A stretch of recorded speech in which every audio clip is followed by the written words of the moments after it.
Assured pension scheme ये लेकर के सरकार आई है और इसमें फिक्स कर दिया गया है कि इतनी पेंशन इतनी वर्ष की सेवा के बाद मिलेगी। जो इसकी पहली महत्वपूर्ण विशेषता है वो अश्योर्ड पेंशन का है। मिनिमम 10,000 हर हालत में हर किसी को मिलेगी, लेकिन अगर आपकी सेवा 10 से 25 के बीच ज्यादा की तरफ है तो प्रोपोर्शनेट होकर के समानुपातिक रूप से वो बढ़ेगी। इसको जो है इन्फ्लेशन से कनेक्ट कर दिया गया है। जैसे सरकार जब भी डीए लेकर के आएगी, इसको डियरनेस रिलीफ के रूप में कर्मचारियों को ये पेंशन पर भी लागू होगी। और मैं ये जरूर कहना चाहूंगा कि ये न्यू पेंशन स्कीम से एक कदम आगे बढ़ करके किया गया है, जिसमें बहुत सारी चीजें अश्योर कर दी गई, सुनिश्चित कर दी गई हैं। कर्मचारियों को गारंटी दे दी गई कि इतनी मिनिमम पेंशन या इतनी पेंशन तो आपको। ये भारत सरकार ने, सेंट्रल गवर्नमेंट ने यूनिफाइड पेंशन स्कीम लॉन्च की है। ये स्कीम जो है 1/4/2025 से लागू होगी। जो यूनिफाइड पेंशन स्कीम है उसकी कुछ महत्वपूर्ण विशेषताएं हैं जो आपके माध्यम से मैं बताना चाहूंगा। सबसे पहले तो इसमें एक शब्द का प्रयोग किया गया अश्योर्ड। जो न्यू पेंशन स्कीम थी उसमें ये फिक्स नहीं था कि कितनी पेंशन मिलेगी, मिनिमम क्या होगी, और कई बार लोगों को लगता था, हालांकि कई बार वो ज्यादा भी मिल सकती थी क्योंकि मार्केट ड्रिवन थी। तो अश्योर्ड पेंशन स्कीम ये लेकर के सरकार आई है और इसमें फिक्स कर दिया गया है कि इतनी पेंशन इतनी वर्ष की सेवा के बाद मिलेगी।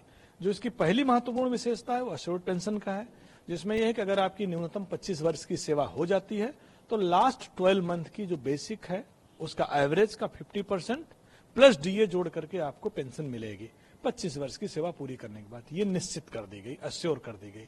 दूसरी महत्वपूर्ण बात इसमें अश्योर्ड मिनिमम पेंशन। पहले यह था कि मिनिमम पेंशन आपको फिक्स नहीं, इसमें यह है कि जिनकी सेवा 10 वर्ष से 25 वर्ष के बीच है, 25 से ज्यादा वालों को तो 100% पेंशन मिलेगी। 10 वर्ष से 25 वर्ष के बीच जो कर्मचारी रिटायर होते हैं, डेथ होती है, कोई बात होती है, उनको भी एक न्यूनतम पेंशन फ्रीज कर दी गई। मिनिमम 10,000 हर हालत में हर किसी को मिलेगी, लेकिन अगर आपकी सेवा 10 से 25 के बीच ज्यादा की तरफ है तो प्रोपोर्शनेट होकर के समानुपातिक रूप से वो बढ़ेगी। एक तीसरी महत्वपूर्ण चीज इस पेंशन में की गई है अश्योर्ड फैमिली पेंशन। आपके परिवार की अगर घर में अगर कर्मचारी की जो भी है, जो रिटायर्ड लोग हैं, अगर उनकी डेथ हो जाती है तो उनके फैमिली मेंबर को अश्योर्ड फैमिली पेंशन के तहत 60% मिलेगी। तो पेंशन का 60% अश्योर कर दिया गया जो फैमिली पेंशन के रूप में मिलेगा। एक चौथी महत्वपूर्ण बात इसमें की गई कि इसको जो है इन्फ्लेशन से कनेक्ट कर दिया गया है। जैसे सरकार जब भी डीए लेकर के आएगी, इसको डियरनेस रिलीफ के रूप में कर्मचारियों को ये पेंशन पर भी लागू होगी। ये चौथी महत्वपूर्ण बात है। और एक अंतिम महत्वपूर्ण बात इसमें सरकार ने इस स्कीम में डाली है कि एक lump sum additional amount at the time of retirement लोगों को मिलेगा।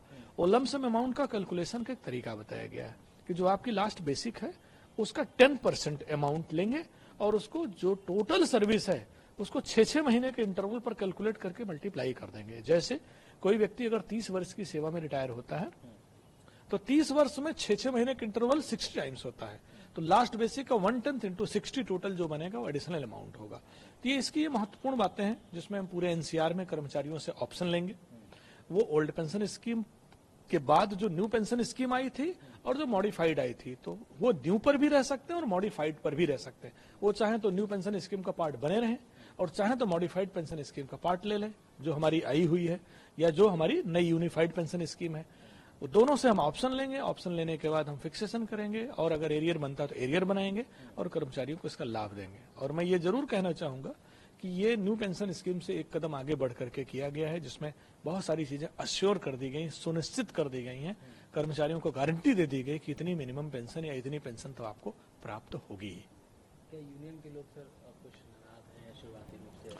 देखिए, मेरी दोनों यूनियन से भी ब्रीफिंग हुई है, मीटिंग हुई है, और हम यही कहेंगे कि यूनियन के लोग संतुष्ट भी हैं और उनका कहना है कि जो न्यू पेंशन स्कीम है उसकी तुलना में जो मॉडिफाइड पेंशन स्कीम उसमें बहुत सारी उनकी डिमांड पूरी हुई है। तो अभी वो इसके बारे में सकारात्मक है और अच्छी बात भी कह रहे हैं।